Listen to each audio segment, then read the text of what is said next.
Halo, selamat sore. Kali ini saya akan membagikan suatu tutorial untuk kawan-kawan semua, cara mengganti kampas rem belakang Wuling Cortez 1800 cc Matic atau IAMT. Jadi untuk Wuling Cortez 1800 cc IAMT ini, untuk kampas rem belakangnya itu untuk parking brake-nya sudah elektrik. Artinya dia menggunakan tombol yang cara kerjanya itu pada bagian pengereman atau tromolnya itu dia menggunakan dinamo sebagai penekanan, tidak menggunakan tali seperti handrem yang kita pakai secara manual. Jadi ini jangan sampai salah, karena kalau kita samakan dengan mobil yang lainnya yang tidak menggunakan sistem ini atau menggunakan sistem ini sama tapi cuman di merek yang lain, misalkan Toyota atau mobil merek apa gitu. Nah, kalau Wuling Cortez ini jadi dia berbeda. Cara kerjanya itu cara merilis si parking brake-nya itu sedikit berbeda. Kalau kita yang biasa itu, yang konvensional itu tinggal di press saja, si pistonnya itu udah langsung beres. Kalau ini tidak. Jadi mobil setelah kita kunci kontak off ya, dia kan otomatis dia akan mengunci handremnya. Jadi rem belakangnya ini langsung off atau mengunci atau mengerem. Jadi caranya untuk membukanya yang pertama kali itu, ini ada soket ini kita tarik ke atas begini, kita tekan dulu, habis itu kita tarik, habis itu kita tarik ini. Jadi si ininya itu kita tarik ke atas, supaya mengunci si locknya ini. Nah, setelah itu kita siapkan aki, terserah aki apa aja, tapi direkomendasikan untuk menggunakan aki motor karena ukurannya enak ya dipakai ya. Nah, jadi si aki ini kita aruskan ke si dinamo handremnya ini. Kalau saya punya cara ini supaya lebih safety, itu saya cari colokan soket apa, ini tinggal saya colokkan begitu saja.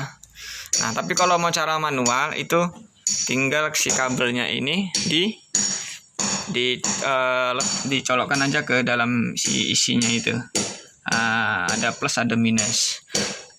Tapi hati-hati, karena kalau dicolokkan langsung itu sangat rawan atau sangat berisiko, karena dikhawatirkan terjadi arus pendek, atau plus sama minusnya itu tidak sengaja bersentuhan. Takutnya nanti si motornya ini rusak. Makanya saya buat pelindung ini supaya dia tidak bersinggungan atau bersentuhan. Nah, terus cara merilisnya gimana? Jadi kita rasakan terlebih dahulu. Jadi untuk yang biru ini, yang kabel biru itu saya berikan arus positif, sedangkan yang hitam ini negatif. Nah, jadi kalau misalnya kita colokkan begini, dia tidak mutar, berarti dia mengelok atau mengunci. Jadi si dinamonya itu mendorong si kampas rem. Kalau kita ingin membuka, berarti ini kita balik. Jadi si arus positif dan negatifnya itu kita balik. Jadi dia membuka. Nah, setelah membuka, kita buka terus. Misalkan nih contohnya nih, ya.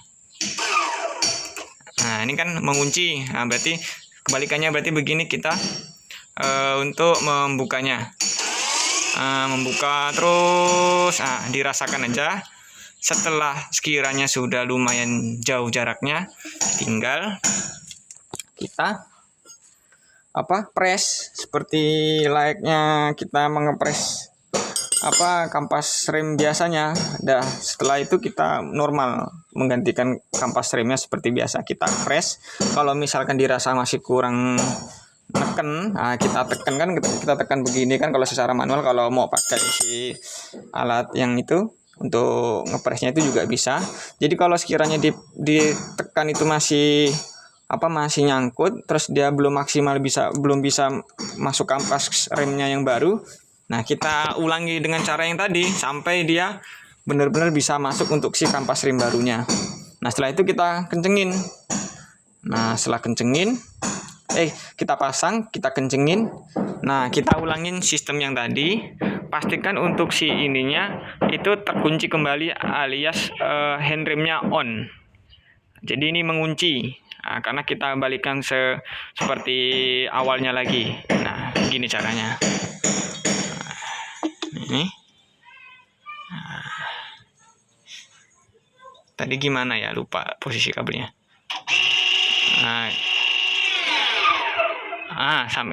Sampai sudah dia tidak mampu memutar kembali, berarti itu tandanya si ini sudah ngelock. Nah, ini sudah tidak bisa diputar. Nah, kalau tadi dibuka ini harusnya bisa diputar.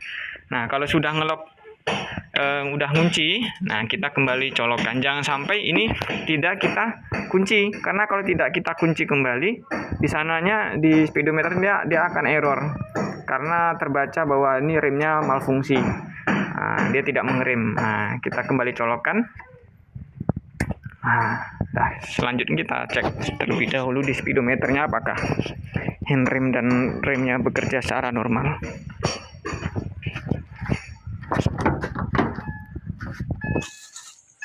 Cek kontak on.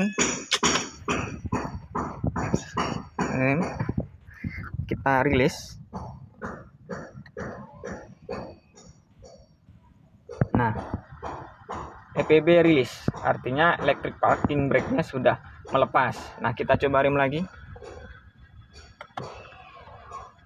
Nah, sudah nyala. Di situ EPB aktif. Berarti EPB-nya normal ya, sudah kembali normal. Kalau ini tidak normal, terjadi salah, itu di sini keluar logo remnya. Hati-hati kalau seperti itu. Jadi jangan sampai salah tutorial ya kan.